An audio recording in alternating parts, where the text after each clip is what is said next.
It was in the movie. I gotta think about my whole arsenal of films. Oh shit, I thought I had it.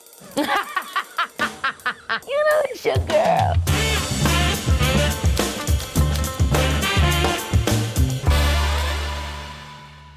You act like we're in Beverly Hills or something, girl. You in the hood too. This is one of them days. Easily, I knew this because it's like at the top of my brain. You act like we in Beverly Hills or somewhere, girl. You in the hood too. This was a crazy scene. Shooting this scene was nuts because we were doing a lot of improv. So it was just like, every take was 100% different. There were certain things that stayed that we repeated. This line was something like that because you know, you always go to these places and they trying to tell you about yourself like they up here in the damn queendom. You know, and it's like you struggling as well. You know, you sometimes gotta call people out like that. Yes, there's definitely a number 2 in the works. I can't tell you too much about it, but just know we're looking for more gags and goops. Oh, I know it ain't the stallion. You know it's your girl. I know it ain't the stallion. You know it's your girl. I love that y'all put this on here because I thought this was just like about movies and TV shows that I've done, but memes have become like TV shows and movies to me as well because I don't even know how these moments get quotable, but it's just it's so kitschy and cute to me and it's fun. I can't tell you what was happening that day other than that your girl was trying to survive. It was a lot going on. We was at the Met Gala, you know, people were talking, screaming. They're in my ear with the IFB telling me we've missed it. We gotta move on. We gotta go here, there. I'm trying to keep my face happy and cool and fresh, but make sure I get the next guest so then it becomes, you know what I mean? Because I was trying to like maintain the moment. Sometimes I don't know when a moment of mine has gone viral. Like my friends usually would tell me, I don't know, maybe I'm not clicking my own videos enough for it to be going off for me. But every now and then I'll see something happen because my friend will send it to me and she'll be like, girl, did you see this? You know what I mean? And I'm like, oh, that's so crazy, or that's so cool. And honestly, I just think it's sweet. When you go viral, which by the way, it could go good or crazy, you never know. But it usually means that people are relating to you in some way. You know, they feel seen, you know, by you in some way, or they just thought it was funny. And I think, you know, that's good. I love whenever I could be a part of bringing someone joy or, you know, laughing at me, with me. It's all good either way, you know. You know what? I have not seen Megan since that day. Could you guys believe that? We've made this moment together. You know, and it was like, you're my girl, and I have not seen her. But all I do know is her and that man look good together. I love for others because it's been a long time. We're not gonna kill him, are we? We're not gonna kill him, are we? When did I ever have somebody that would need to be murdered? This is very interesting. We're not gonna kill him. I gotta think about my whole arsenal of films. When did I ever possibly kill somebody? We're not gonna kill him, are we? How did I say it? We ain't gonna kill him, are we? That's the thing about me. I could have been doing a comedy. I could have been doing a horror movie. I could have been doing a drama. We're not gonna kill him, are we? Like, what did I do? What did I do that would have somebody killed? Maybe this was Scream? Would it have been the Scream franchise? Oh, I know what it was. It was actually horror comedy. It was Scream Queens. Oh shit, I thought I had it. Oh, Hustlers. We not gonna kill them, are we? Oh yeah, that scene. When I was like, I gotta get out of Dodge because I can't be here with y'all. I'm gonna go to jail. We not gonna kill him, are we? This was so much fun. Also improv stuff, a lot of fun doing Hustlers. Like, shout out to my girl J-Lo. She's gonna always be my girl. And we had such a good time filming this movie. I just remember being in New York. It was just such a fabulous like experience. First of all, I've always been a huge fan of Jennifer Lopez. And then Lorene Scarfaria, she's the director. She was so great when I met her, and she really liked a lot of my improv work and some of just like seeing me even like on late night shows. So I feel like she really understood like my voice. And so I was excited at the opportunity to be able to, again, work in the traditional landscape using some of those things that I had been working and curating on my own outside of the traditional system, you know what I mean? Especially coming from being a kid entertainer and then growing up in my adult career and wondering like where, you know, what work was most inspiring to me. This was like a fun way to work with other women, like, and just like have fun, improv. I remember working with Lily Reinhart. She's still like just so awesome. It was great working with her and just all the girls coming together and having those crazy scenes where we were like drugging these dudes. It's crazy that we call that movie fun. It was kind of scandalous. It's always cool when you can get a group of women together and kind of do this heist type of situation. I think the last time that we've seen an ensemble like the one with myself and Taylor Page, Naomi Aki in this upcoming movie with Boots, I Love Boosters, was like maybe like Set It Off, but it was so much darker in terms of tone and vibe. And so I think we have this ensemble situation where these women are fighting against the system in I Love Boosters, but we have this whimsical, fun, kind of flamboyant nature that only somebody like Boots Riley could bring to it that I think feels a little bit more hopeful to me. I think, you know, a lot of themes, heavy themes, which you can always expect from Boots, like, you know, commentary on just like consumerism and all the things that we're dealing with. But the way that it metabolizes in the film, I think, is, for me, reading it and getting a chance to be a part of it, it just felt like, I don't know, it's just like, I don't know how he's able to put all those flavors together to make one good soup, but I'm excited for people to check it out and see. Bitch, I'm about to smack you so hard your tampon's gonna pop out.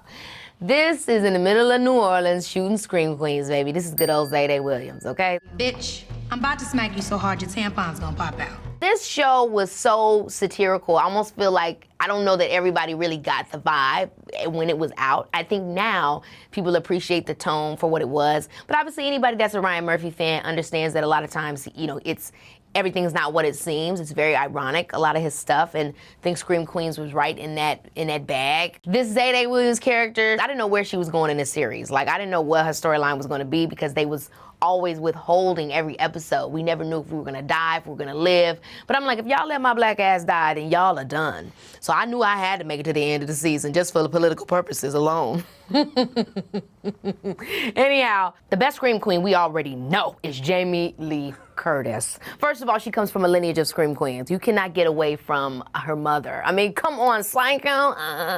All I'm saying is Jamie Lee Curtis cannot be undone. I love Jamie too much. And by the way, the body is banging. Have y'all realized? Yeah, she's hot too. Okay, I like hanging by my tail, and if you geniuses are normal, this species is gonna end up extinct. Okay, I know this just by context clues alone. It must be Ice Age. It has to be, because she was a mammoth and they definitely did go extinct. I like hanging by my tail. And if you geniuses are normal, the species is gonna end up extinct. This was like one of the first kind of big cartoon franchises I'd ever done. And this was cool because I got to do it with Queen Latifah. She played my mom. Obviously, we didn't get to work together in person, but I had worked with her in person as a kid. And then even again, after that, I think she and I were both doing Joyful Noise while also doing Ice Age at the same time. Honestly, doing voiceover work is some of the hardest things that you can do. And let me be clear, it's fun, it's chill. You don't have to do hair and makeup, so there are a lot of great pluses. But when it gets to do those efforts, oh my gosh, they're like, so you're rolling down a cliff, then you hit a bump, then you go flying up into the air, and then water splashes on you. You start laughing, but then you cry.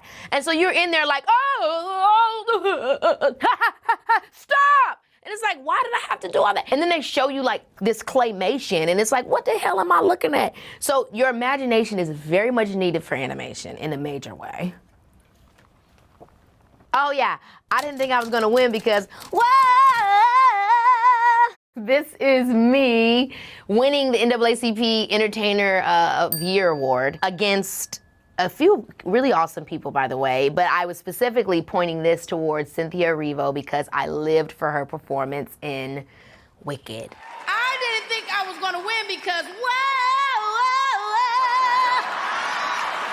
Honestly, I might get got by saying this, but I never saw it on Broadway, which is like sad, you know what I mean? It sucks, it stinks. But I got to see it in the movie and I just loved it. You know what I mean? I just loved it. Like, it was just really empowering. It was very whimsical, magical, vibed out.